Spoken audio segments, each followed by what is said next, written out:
Hello, everybody. Welcome back to the Rest Hold Podcast, episode 81, brought to you as always by me, Tanner and Fred. And we had, an exciting Royal Rumble this past Saturday. A lot of highs, a lot of lows, but let's jump right into it. Talk about all the good stuff that happened here. So, starting off the show was the men's Royal Rumble match. Great two to start, Gunther and Sheamus. Action picked up around 12 and 13 when Brock and Bobby come out. That's exciting. That whole thing was great. And then it kind of slowed down. In my opinion, this Rumble was okay at best. It looks like it's setting up, hopefully, Gunther, Sheamus, and Drew triple threat for the United States Intercontinental Championship at WrestleMania. I think that would be awesome. It looked like it set up Logan and Seth Rollins for WrestleMania. Logan Paul and Seth Rollins for WrestleMania. I hope that does not happen. But Logan Paul, great spot with Ricochet. That was awesome. Good for him. Good for them. That was awesome. Best spot of the night, I think. Other than the one thing, but we'll talk about that later. But overall, super predictable. Wasn't anything crazy. Not a lot of surprises. The only really shocking ones, I guess, would be Logan Paul and then Booker T. I guess Edge. You could say Edge, but I feel like that was a little predictable in my opinion. Other than that, the Rumble was okay. Cody came out 30-1. My only big gripe with this Rumble was we didn't need a 15-minute match at the end of it between Cody and Gunther. While it was cool and got a little glimpse of what that could be, it's a bit much. It's still the Royal Rumble. We didn't need a full match after, but Cody winning, not surprising. Everyone kind of knew that was coming, but still, very good spots. Overall, good storytelling. Gunther broke the record for the longest Royal Rumble performance in a regular Rumble, beating Rey Mysterio's record from 2006. So, pretty good Rumble overall. Unfortunately for Cody, this does create a lot of problems with what happened in the post-main event, which we'll talk about a little later. But it wouldn't be an issue if the belts weren't split. If the belts were split, this would be fine. But this will create a bit of tension, and hopefully, if things don't go the direction a lot of people want, they don't take it out on Cody. We'll talk about it a little more. We'll touch on that more later. But second match tonight was LA Knight and Bray Wyatt in the Mountain Dew Pitch Black match. Very smart of them to make this more of a glow-in-the-dark match rather than a pitch black match. It was basically just a no DQ. It was pretty good. I kind of predicted that he was just going to squash LA Knight. As it happened, Uncle Howdy dropped a flying elbow off a platform through something on LA Knight. That was weird, but it was cool. And then the rest of the Firefly Funhouse real characters show up, kind of just perch up on top of the thing. There's a lot going on with this story. I think this is the end of the LA Knight saga. Bray put on some weird mask at the end. It was not the Fiend mask, but it was Fiend-esque, I would say. So it'll be interesting to see where they go with that. What iteration of Bray Wyatt are we seeing? It seems like this is a new one invoking a lot of previous elements. So something to keep an eye out on. See, most importantly, who the next feud would be. But I think this is smart where it'll keep Bray Wyatt strong, but not as unlosable as the Fiend was.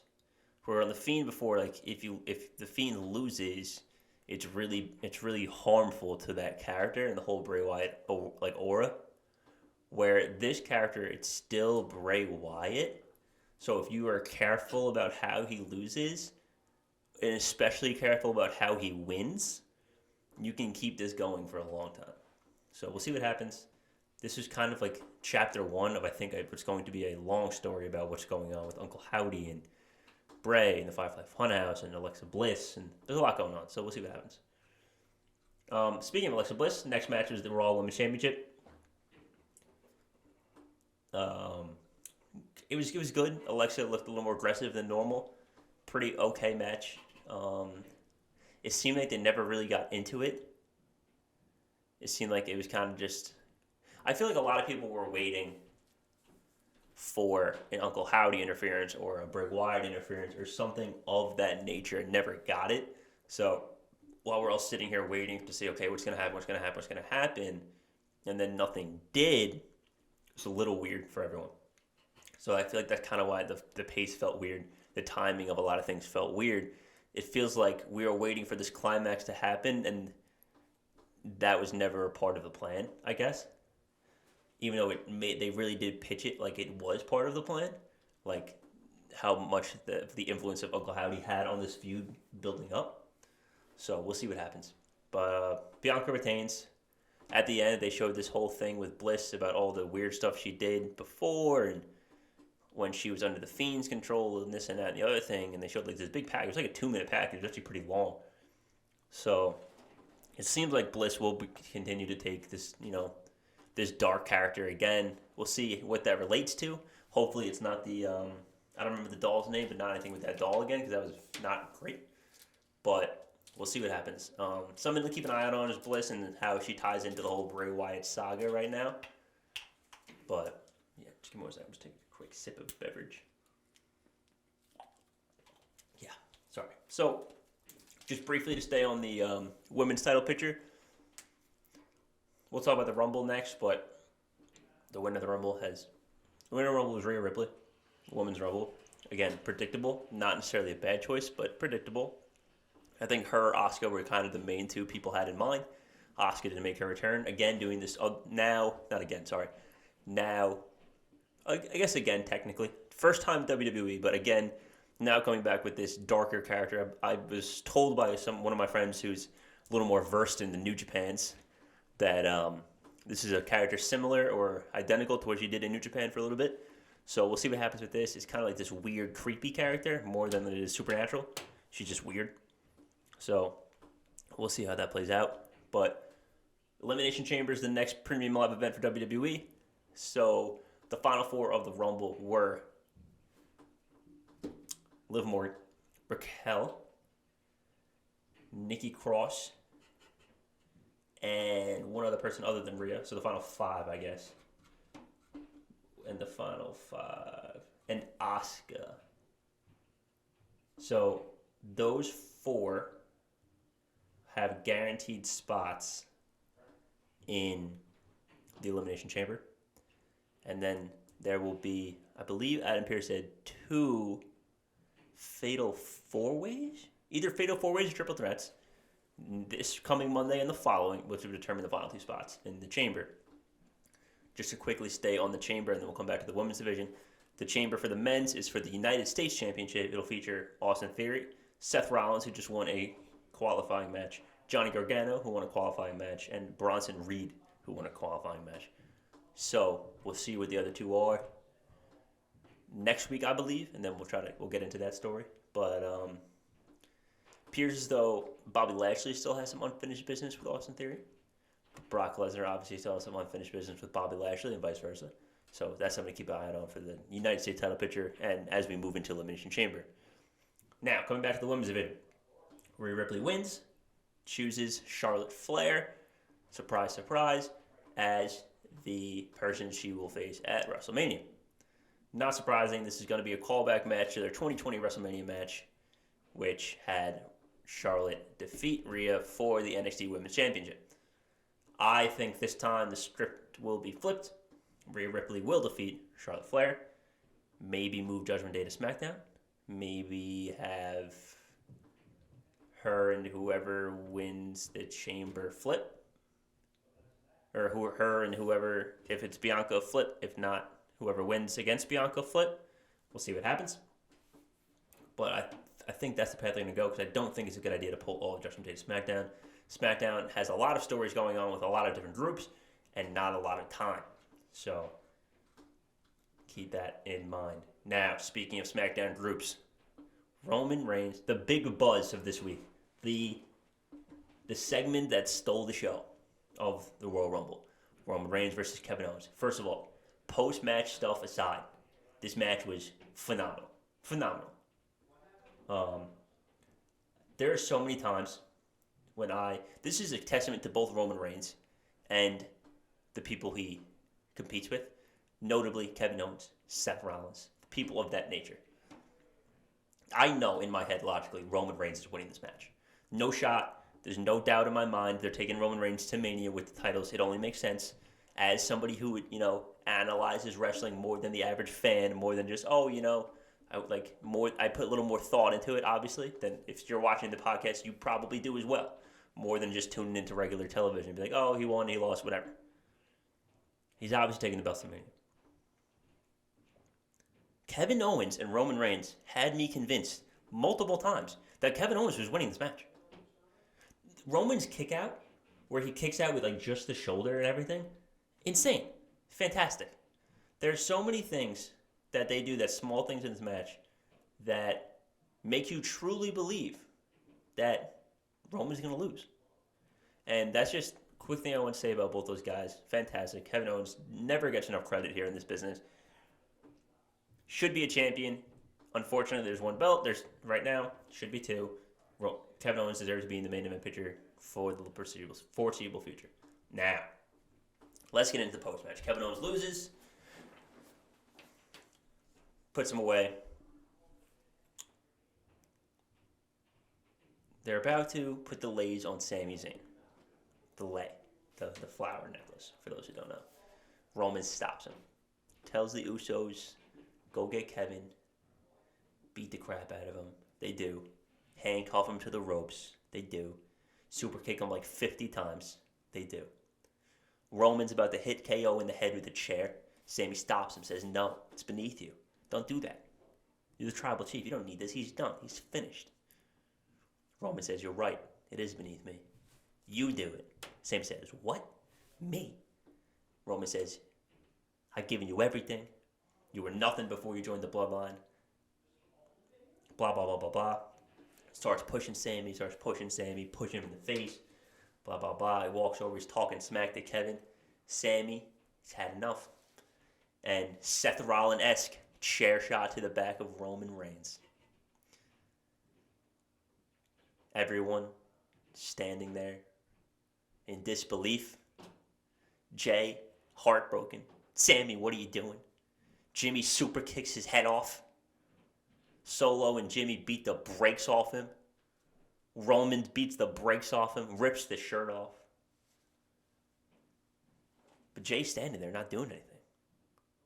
Roman's looking at him, what are you doing? Jay leaves the ring. Walks away. Walks out on the bloodline. So, what does this mean? Number one, Sami Zayn no longer in the bloodline. I think we all knew that one. Number two, Jey Uso, allegedly, up to this point, out of the bloodline. Put a post on Instagram, says I'm out with a little blood emoji, blood drop emoji. Puts a picture of him and Roman on Instagram story. Run it back. This Friday, tomorrow, February 3rd, 2023, is going to be the most much-watched SmackDown in the last 5 years. If you just happen to stumble on this podcast and somehow you got to this point, you're 10, 15 minutes deep in, and you're like, man, I haven't watched in a while, this might be the time. Friday Night SmackDown, February 3rd, 2023. Watch this episode. The show will probably start with Roman Reigns. It'll either start or end with it, so you'll know right away. If it's not on right away, you can come back at 9:30 if you got stuff to do. Watch it. It's going to be a good show. But if you have stuff to do, watch at 8. If it's not Roman right away, come back at 9:30. But that segment is going to be one of the best segments we've seen in a really long time. They have a lot to address. What's going to happen with Sami? Is him and Kevin going to go after the Usos for the title? The tag team titles? Is Sami going to get a main event shot at the championships at WrestleMania. That's what I was referring about before with Cody Rhodes. A lot of people want Sami and Roman as the main event at WrestleMania. A lot of people. I do. I sure as hell do. But how do you do that? Cody Rhodes got to get his. He earned it. Won the Royal Rumble. Sami Zayn deserves it. Turned on the Bloodline. Took out all this anger, all this year of being used by Roman Reigns. Took it out on him. So what do you do? What do you do here? I know, again, a lot of people want Sami. It's not looking like it's going to go that direction. Again, I could be wrong. I hope I am. The working theory now is that Sami will get a title shot in Quebec at Elimination Chamber. He will probably lose, which sucks a lot, but he will probably lose. That's one side of the story. Second side of the story. What's going to happen with Jey Uso? Jey Uso walked out in the Bloodline, walked out in his family. Said, loved Sami Zayn, Sami Uso, the athlete formerly known as Sami Uso. Said he loved him like a brother, and he just took a chair to his tribal chief. Jey, being loyal to Sami and the Bloodline, doesn't help the Bloodline, but doesn't help Sami. Just leaves. So what's going to happen with Jey? How is Roman going to react to this? The walls are closing in. Sami's out. Jey's out. He's got Solo. But how long before Jimmy sides with Jey? He's got Paul. Paul can't fight. If Jimmy sides with Jey, we're down to two. We're down to Roman and Solo. And how long before Solo sticks around to getting his ass handed to him? You know? Friday Night SmackDown, February 3rd. Must watch. That's going to be it for today's episode, guys. Thank you for tuning in. Appreciate everybody who's watching, tuning in weekly to the episodes. Does mean a lot. Follow. No, not follow. I'm sorry. Like and subscribe down below. Comment. Let us know what you think is going to happen with the Bloodline saga. It's like Dragon Ball Z. There's the Bloodline saga. What's going to happen with Sami? What's going to happen with Jey? Let us know what you think in the comments. Now follow Instagram and Twitter @wrestled_pod. Links are down in the description below. We are on Apple Podcasts and Spotify as well if you prefer to listen to there on your phone or something. All right, guys. Thanks for tuning in, and we'll see you in the next one. Peace.